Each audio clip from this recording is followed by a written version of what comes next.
سورة الفاتحة. بسم الله الرحمن الرحيم.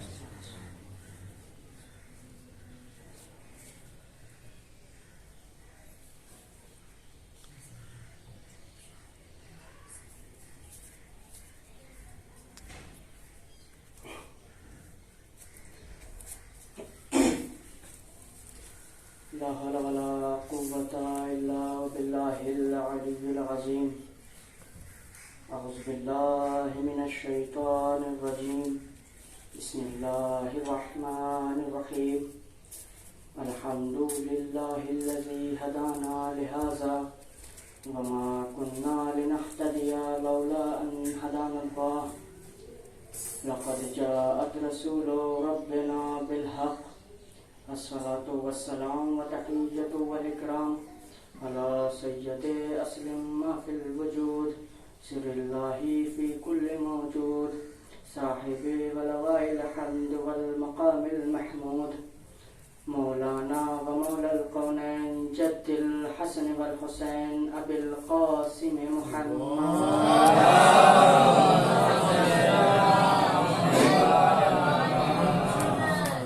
وعلى أهل بيته الطيبين الطاهرين المعصومين المنتجبين من يومنا هذا إلى قيام يوم الدين. أما بعد فقد قال الله تعالى في محكم كتابه الحكيم وقوله الحق. بسم الله الرحمن الرحيم. فاسألوا أهل الذكر إن كنتم لا تعلمون. صلوات پر محمد.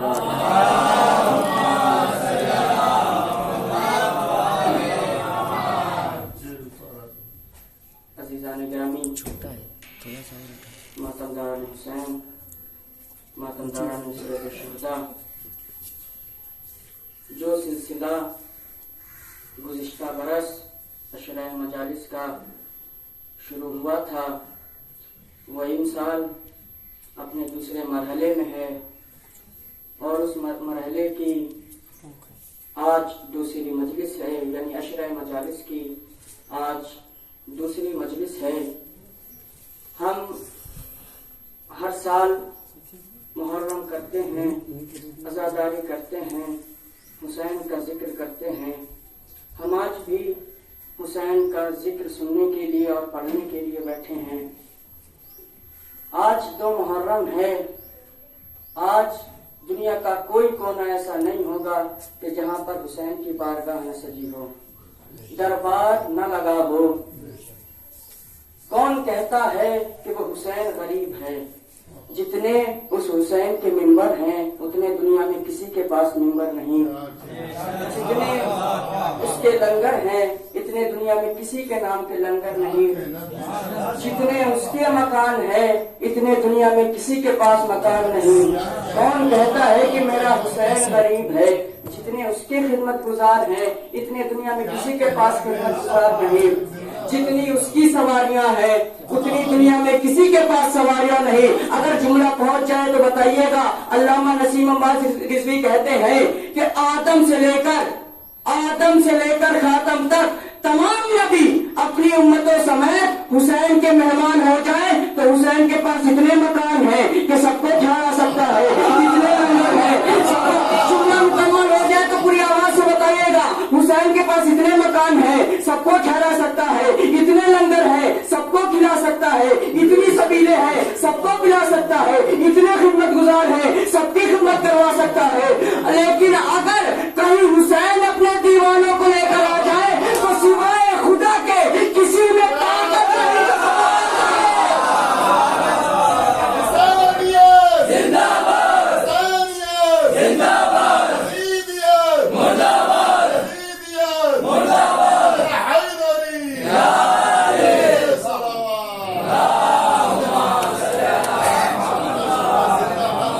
سب سے بڑا بادشاہ ہے حسین.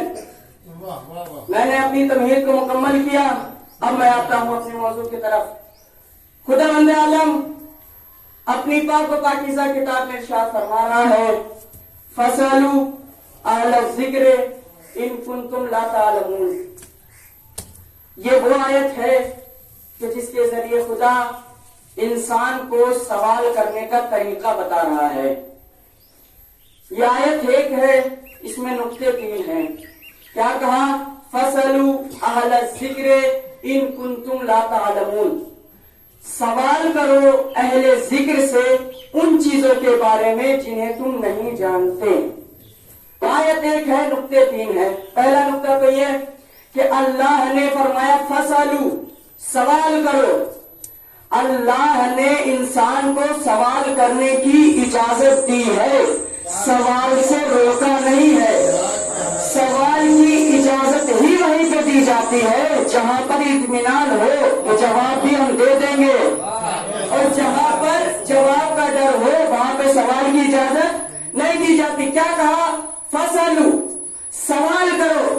اچھا پروردگار، جب تم نے سوال کی اجازت دے دی ہے تو ہمارا جس سے بھی چاہے اس سے سوال کریں. دائیں والے سے کریں، بائیں والے سے کریں، اوپر والے سے کریں، نیچے والے سے، کسی سے بھی کریں. کہا نہیں، اس کی بھی اجازت نہیں دی. کیا فرمایا؟ فَاسْأَلُوا أَهْلَ الذِّكْرِ، ان سے سوال کرو جو اہل ذکر ہو، جن میں اہلیت پائی جاتی ہے، ان سے سوال کرو. اچھا پروردگار، جب تم نے سوال کی اجازت دے دی، سوال کے لیے دروازہ بھی دکھا دیا، اب جو من میں آئے وہ پوچھیں.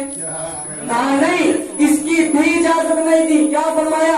ان کنتم لا تعلمون، ان چیزوں کے بارے میں پوچھو جسے تم نہیں جانتے. اب بات روک کر اگر جملہ عرض کر دوں، اگر پہنچ جائے تو بتا دیجیے گا. اسلام میں قرآن نے سوال کرنے کی اجازت تو دی ہے، مگر علم بڑھانے کے لیے، علم ناپنے کے لیے نہیں. علم بڑھانے کے لیے سوال کرنا ہے، علم ناپنے کے لیے سوال نہیں کر. ہوتا ہے نا کچھ معاشرے میں جو علم ناپتے ہیں، علم نہیں ناپنا ہے بلکہ علم بڑھانا ہے. کیا فرمایا؟ فَاسْأَلُوا، سوال کرو اہل ذکر سے ان چیزوں کے بارے میں جنہیں تم نہیں جانتے. ایک زمانہ تھا کہ جب یہ آیت بالکل فٹ بیٹھتی تھی کہ ہاں ہم نہیں جانتے، لیکن آج کا دور ایسا دور ہے کہ اگر آپ ایک بچے کو بلائیں، وہ بچہ جو نہ کبھی اسکول گیا ہو، جو یہاں محمود پور سے باہر تک نہ گیا ہو، اس کو آپ بلائیں، آ کر سوال کریں، بیٹے یہ بتا کہ یہاں سے لکھنؤ کی دوری کتنی ہے. جو کبھی اسکول ہی نہ گیا، محمود پور سے باہر بھی نہ گیا، اس سے پوچھیں بیٹے یہ بتا کہ یہاں سے لکھنؤ کی دوری کتنی ہے، لکھنؤ سے آگرہ کی دوری کتنی ہے، آگرہ سے ممبئی کی دوری کتنی ہے. وہ بچہ آپ کو 5 منٹ کے اندر اندر بتا دے گا کہ یہاں سے لکھنؤ کی دوری اتنی ہے، لکھنؤ سے ممبئی کی دوری اتنی ہے، ممبئی سے فلاں جگہ کی دوری اتنی ہے. اب آپ اس سے کہیں کہ بیٹے یہ بتا تو کبھی اسکول ہی نہیں گیا، حتیٰ کہ تو گاؤں سے باہر تک نہ گیا، تیرے پاس اتنا علم کیسے آ گیا؟ کیا تم علم میں غیب رکھنے لگے؟ فوراً بچہ پلٹ کے جواب دے گا مولانا آپ کس زمانے میں جی رہے ہیں؟ اب علم حاصل کرنے کے لیے ضروری نہیں ہے کہ اسکول جایا جائے.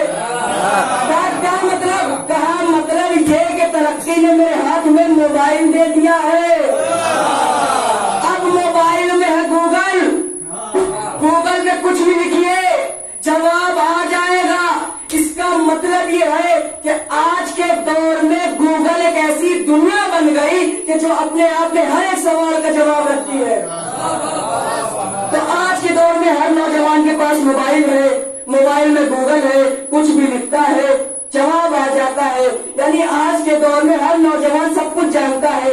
جب سب کچھ جانتا ہے تو میں نے جو آپ کی خدمت میں آیت بیان کری لا تعلمون کی، یہ آیت کدھر جائے گی بھائی؟ اس کا مطلب یہ ہے کہ انسان چاہے کتنی بھی ترقی کر لے، کوئی نہ کوئی دائرہ ایسا رہے گا کہ جہاں جا کر انسان لا تعلمون کے حصار میں آئے گا، جاہلیت کے حصار میں آئے گا. تو کہا کیا سارے انسان جاہل ہیں؟ تو قرآن نے کہا سارے انسان جاہل نہیں ہے. جملہ پہنچ جائے تو بتائیے گا. کہا سارے انسان جاہل نہیں ہے، سارے انسان جاہل تو وہ ہیں جن کے لیے قرآن نے کہا شکم مادر سے جاہل ہو کے آئے ہیں، لیکن جن کے لیے قرآن نے کہا کہ شکم مادر سے عالم ہو کے آئے ہیں، جو اپنے 3 دن کی عمر میں کہے یا رسول اللہ تو رہ سناؤں سبحان آج کی عالم ہے، قیامت تک عالم ہے.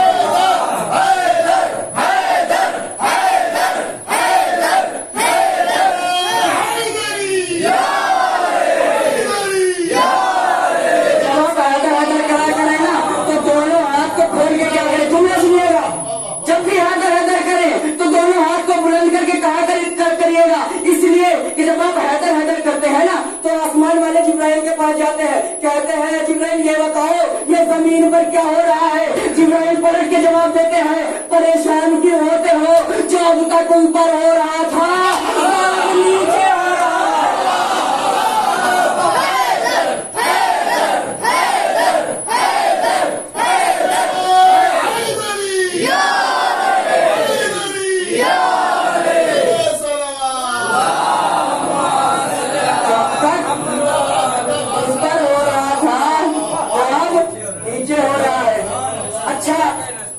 کس سے پوچھیں کہ آج کے دور میں ایسی کیا چیز ہے جسے انسان نہیں جانتا, تو ہمارے معاشرے کے ایک بہت بڑے عالم دین ہے, مفسر قرآن ہے ہمارے تشیع کے ایت اللہ محسن کراتی. وہ ایران کی نیشنل ٹی وی کے ٹیچر ہیں, وہ ایران کی نیشنل ٹی وی پہ درس دیتے ہیں قرآن کا. وہ اس ایت کے ذیل میں کہتے ہیں کہ انسان لا تعلمون کے دائرے میں تھا, یعنی جاہلیت کے لا تعلمون کے دائرے میں تھا, لا تعلمون کے دائرے میں ہے اور لا تعلمون کے دائرے میں رہے گا. تو پوچھنے والے نے پوچھا آگا پھر بتائیے ایسی کیا چیز ہے جسے آج کے دور میں انسان نہیں جانتا. تو انہوں نے کہا کہ دنیا کو چھوڑو, دنیا میں تو 1000 چیزیں جسے انسان نہیں جانتا, میں ایک چیز بتا دیتا ہوں. کہا کیا؟ کہا وہ ہے قرآن. توجہ جا رہا ہوں, کہا وہ ہے قرآن. اب سامنے والے نے کہا یہ بات آپ کہہ رہے ہیں, آپ خود قرآن کے ٹیچر ہیں, ایران کی نیشنل ٹی وی پہ درس دیتے ہیں, آپ یہ بات کہہ رہے ہیں میں جس گلی سے گزرتا ہوں وہاں دارس قرآن ہے, وہاں حافظان قرآن ہے, قاریان قرآن ہے, جگہ جگہ مفتی بیٹھ کر قرآن کے فتوے دے رہا ہے, آپ کہتے ہیں کہ انسان قرآن ہی کو نہیں جاتا. تو انہوں نے ایک جملہ کہا کہ یاد رکھو قرآن کا پڑھنا اور ہے, سمجھنا. اس کا مطلب یہ ہے کہ قرآن کے پڑھنے والے اور ہیں, سمجھنے والے اور ہے. کہا ایک تو ہے گئی قرآن, دوسری چیز کیا ہے؟ کہا دوسری چیز ہے کربلا. پہنچ جائے تو بتائیے گا. کہا دوسری چیز ہے کربلا. نہ انسان قرآن کو سمجھ پایا نہ کربلا کو سمجھ پایا. سمجھ میں بھی کیسے آئے, قرآن نانا کا ہے, کربلا نے مانتے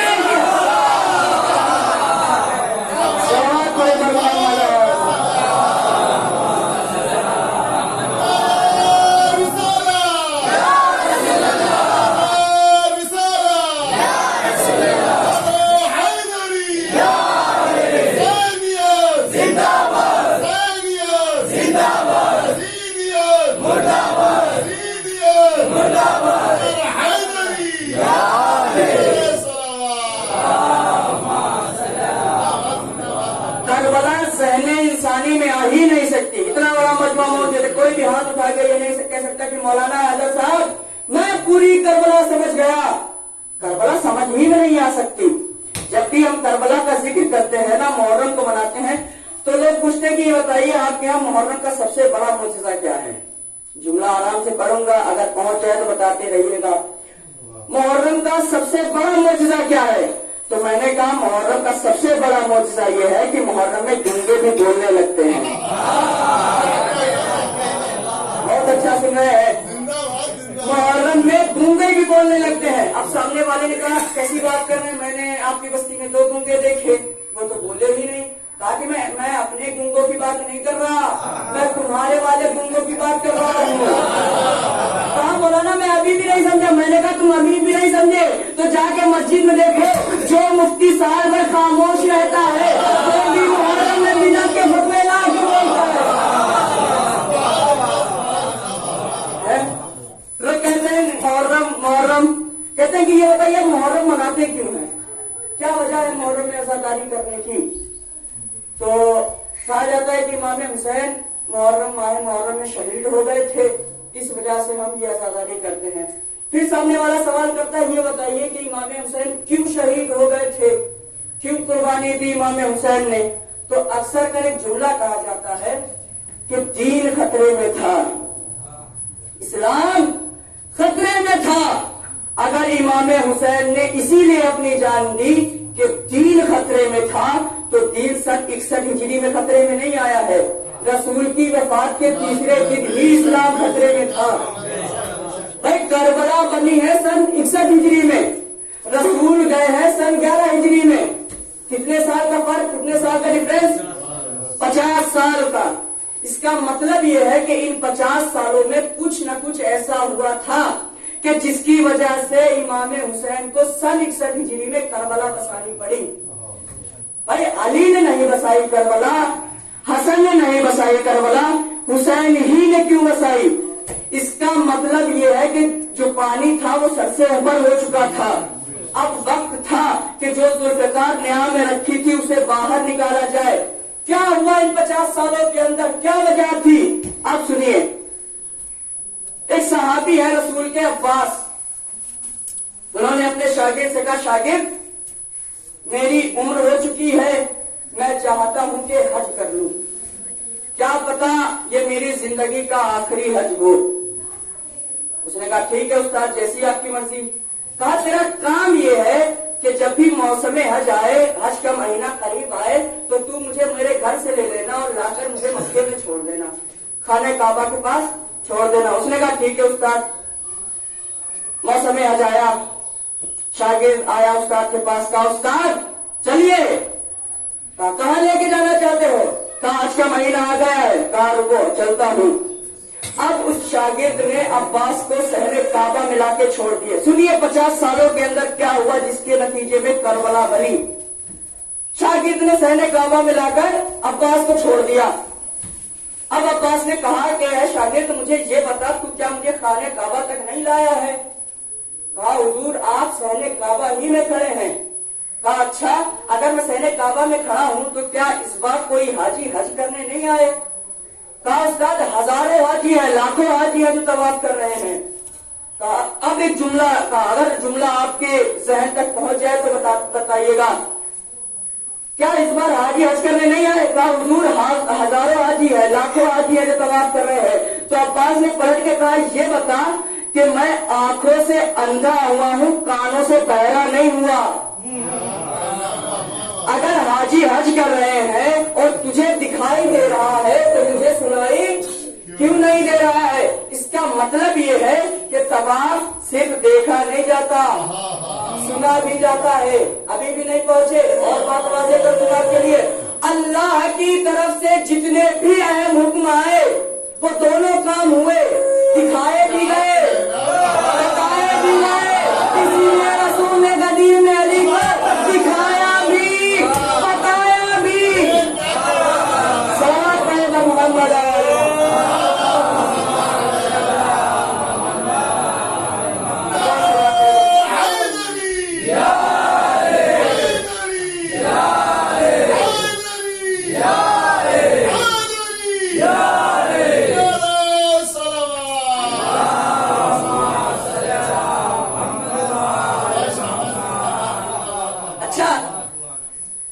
کیا چاہتے تھے؟ وہ سننا یہ چاہتے تھے کہ جب بھی کوئی حاجی حج کرنے جاتا ہے اور جب کعبے کا طواف کرتا ہے تو ایک صدا بلند کرتا ہے. کیا صدا؟ لبیک اللہم لبیک. یہ آواز انہیں نہیں سنائی تھی. انہوں نے شاگرد سے کہا کہ میں اب وہ آواز نہیں سن پا رہا ہوں جو چکر کے ٹائم. کہا حضور جن چکروں کی آپ بات کرتے ہیں نا اسی سے امیر شام کو چکر آیا ہے. کہا کیا مطلب؟ منہ پہ ہاتھ رکھا، سائڈ لایا. کہا حضور اب جو آواز آپ سننا چاہتے ہیں وہ آپ کو سنائی نہیں دے گی. کہا کیوں نہیں دے گی؟ کہا امیر شام کا حکم ہے کہ جس کو بھی طواف کرنا ہے کرے لیکن خانہ کعبہ میں شور و غل نہ مچائے، چپ چاپ کرے اور چلا جائے. اسی لیے سارے حاجی دن ہی دن میں سارے اعمال کر رہے ہیں، کوئی آواز نہیں کر رہا ہے. اب جیسے ہی یہ صحابی نے سنا فوراً کہا کیا شاگرد ذرا مجھے خانہ کعبہ کے قریب لے کے چل. اب جیسے ہی رسول کا صحابی خانہ کعبہ کے قریب آیا اپنی کمر کو خانہ کعبہ سے لگا کر دونوں ہاتھ بلند کر کے کہا لبیک اللہم لبیک. اب جیسے ہی یہ سند تمام حاجیوں نے سنی ایک دوسرے کو کونیاں مارنا شروع کی کہ دیکھو دیکھو دیکھو. جب یہ صحابی ہو کے بادشاہ کی نہیں مانتا تو ہم امتی ہو کے کیوں مانے؟ اگر اس دن رسول کا صحابی آواز بلند نہ کرتا تو آج 2022 کا حج بھی چپ ہوتا. تو سب سے پہلا کام کیا ہوا رسول کی وفات کے بعد؟ اللہ کے گھر میں اللہ کی لبیک بند کرا دی گئی. سب سے پہلا کام یہ ہوا. اب دوسرا جملہ سنیے. ایک صحابی ہے رسول کے عبد الرحمان. یہ ایک ایسے صحابی ہے کہ جن کو لوگ نام سے تو بڑا جانتے ہیں, شکل سے کوئی نہیں جانتا. یہ آئے ہیں شام. جب یہ شام آئے تو انہوں نے دیکھا کہ 10 اونٹ کھڑے ہیں اور 10 اونٹ کی حفاظت کے لیے 100 سپاہی نظر لیے تعینات ہیں. تو انہوں نے اپنے پاس میں کھڑے ہوئے غلام کو بلایا, کہا غلام ادھر آ. اب جیسے غلام ادھر آیا, کہا یہ کیا ہو رہا ہے؟ 10 اونٹ کی حفاظت کے لیے 100 سپاہی اتنی تیز دھوپ میں. کہا ذرا پتا کر کے آ یہ کس نسل کے اونٹ ہیں, پتا کر کے آ یہ کس نسل کے اونٹ ہے, پتا کر کے آ یہ کس نسل کے اونٹ ہے. ابھی بھی نہیں پہنچے. اربوں میں اونٹوں کی بھی نسلیں دیکھی جاتی تھی. ہمیں افسوس تو اسی بات کا ہے, اونٹ نسل دیکھ کے رکھتے تھے, خلافت بغیر نسل دیکھ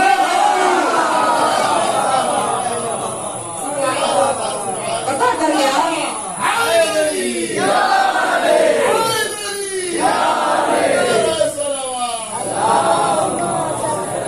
کر کے آ. کہ کس نسل کے اونٹ ہیں. اب وہ گیا, واپس آیا, کہا حضور یہ تو معمولی اونٹ ہیں, یہ تو عرب کے ہر گلی ہر چوراہے پہ ملتے ہیں, ان سے کیا مطلب ہے آپ کا؟ کہا میرا مطلب کچھ نہیں ہے. یہ کیا احمق ہو گئے ہیں, کیا پاگل ہو گئے ہیں, ان کا دماغ خراب ہو گیا ہے تو اتنی تیز دھوپ میں ان معمولی اونٹوں کی حفاظت کر رہے ہیں؟ کیونکہ جو اونٹ ہے ان پہ مال تو لدا ہوا نہیں ہے, اونٹ کی جو پشت ہے وہ بالکل خالی ہے. کہا حضور اونٹ خالی نہیں ہے, اونٹ پر مال لدا ہوا ہے. کہا مال کہاں ہے مال؟ ذرا قریب آئیے. اب جیسے ہی وہ رسول کا صحابی قریب آیا, اس نے دیکھا کہ جس کلر کا اونٹ کا پیٹ, اس کلر کی مشکیزہ بندھی ہوئی ہے. کہا اس مشکیزے میں ہیرے ہیں, جواہرات ہیں؟ کہا نہیں. سونا ہے؟ کہا نہیں. چاندی ہے؟ کہا نہیں. تو کیا ان کا دماغ خراب ہے؟ نہ اس میں سونا ہے, نہ چاندی ہے, نہ ہیرے ہے, نہ جواہرات ہے, یہ حفاظت کر کیوں رہے ہیں؟ کہا حضور نہ اس میں ہیرے ہیں, نہ جواہرات ہیں, نہ سونا ہے, نہ چاندی ہے, اس میں امیر شام کے لیے روم سے شراب آئی ہے جو وہ پیئیں گے, اس لیے ہم اس کی حفاظت کر رہے ہیں. اب جیسے یہ صحابی نے سنا, رسول کا سچا صحابی تھا, پکا صحابی تھا, پاس میں کھڑے ہوئے سپاہی سے نیزہ لیا, جلدی جلدی سارے مشکیزوں میں ڈوب دیا, شراب پہنے لگی. اب جو شراب بہی تو تمام سپاہیوں نے بڑے میاں کو پکڑ لیا. چلیے کہاں چل رہے ہو؟ دربار میں آپ نے ساری شراب بہا دی, اب اگر ہم نے آپ کو چھوڑ دیا تو کیا منہ لے کے جائیں گے؟ چلیے. آئے دربار میں, ادھر بھی سپاہی, ادھر بھی سپاہی. دربار جو امیر شام ہے وہ تخت پر بیٹھا ہوا ہے. 4 سپاہی اس بوڑھے صحابی کو پکڑ کے لائے. امیر شام نے پوچھا یہ بڈھا کون ہے؟ کہا یہ بڈھا نہیں ہے, رسول کا صحابی ہے. ہوں گے یہاں کیوں آئے ہیں؟ کہا یہ آئے نہیں ہے, انہیں لائے ہیں. کیوں لائے ہو؟ کہا انہوں نے جرم کیا ہے. جرم؟ کیسا جرم؟ کہا جو ہم آپ کے لیے لے کے آئے تھے روم سے, چرا چرا کے, دبا دبا کے, چھپا چھپا کے, بچا بچا کے, انہوں نے ساری کی ساری شام کے دروازے پر بہا دی. اب جملہ سنیے. اب تاریخ بتاتی ہے کہ جتنی چڑھی تھی اتنی اتر گئی. اور اتنا بڑا مجرم, اتنا بڑا گنہگار زندہ ہے, مار دو, قتل کر دو. اب جیسے یہ بادشاہ کا حکم ملا, جلاد آگے بڑھا, سوچا کہ گردن مار دیں کہ بیچ میں ایک مسخرہ آ گیا. بہت بڑا نام ہے اس کا تاریخ میں, امر یاس. جیسے ہی وہ بیچ میں آیا, کہا حضور جان کی امان پاؤ تو ایک بات کہوں. کہا کہو. کہا کہ اسے نہ ماریے, مجھے ماریے, اسے قتل نہ کیجیے, مجھے کیجیے. کہا کہ اب بادشاہ کو جلال آ گیا. تو میں یہ سوچ رہا ہوں کہ تو اتنا بڑا نمک حرام کیسے ہو سکتا ہے؟ امر یاس نے کہا میں نہ صرف نمک حرام نہیں, نسلن بھی حرام ہوں. کہا کہ میں یہ سوچ رہا ہوں کہ تجھے کھلا میں رہا ہوں, پلا میں رہا ہوں, تیرے عیش میں پورے کر رہا ہوں, تجھے تنخواہ میں دے رہا ہوں, تو وکالت کس کی کر رہا ہے؟ بچا تو اسے رہا ہے. کہا حضور ابھی بھی میں اسے نہیں آپ کو بچا رہا ہوں. اب دماغ دیکھیے اپنے یاس کا. کہا حضور ابھی بھی میں اس کو نہیں آپ کو بچا رہا ہوں. کہا مجھے بچا رہا ہے؟ مجھے کیسے بچا رہا ہے؟ کہا کہ دیکھو یہ ہے رسول کا صحابی, جملہ پہنچ جائے تو بتا دیجیے گا, جتنی بلندی جملے کی سمجھیے گا اتنی بلند آواز ہونی چاہیے. کہا حضور ابھی بھی میں اس کو نہیں آپ کو بچا رہا ہوں. کہا مجھے کیسے بچا رہا ہے؟ کہا یہ ہے رسول کا صحابی، اگر آج تیرے دربار میں مارا گیا تو قیامت تک مسلمان پوچھیں گے کہ کس جرم میں مارا، کس جرم میں مارا. شاید ابھی کی بات واضح نہیں ہوئی اور آسان کر دوں آپ کے لیے. پوچھیں گے کہ کس جرم میں مارا، اور جب ہم کہیں گے کہ یہ رسول کا صحابی تھا، شراب کے لیے بولا تھا، تو مسلمان سمجھ جائیں گے اگر رسول کی شریعت میں شراب پینا حلال ہوتی تو رسول کا صحابی کبھی خلاف نہ بولتا. سماعت پڑے پر محمد علیہ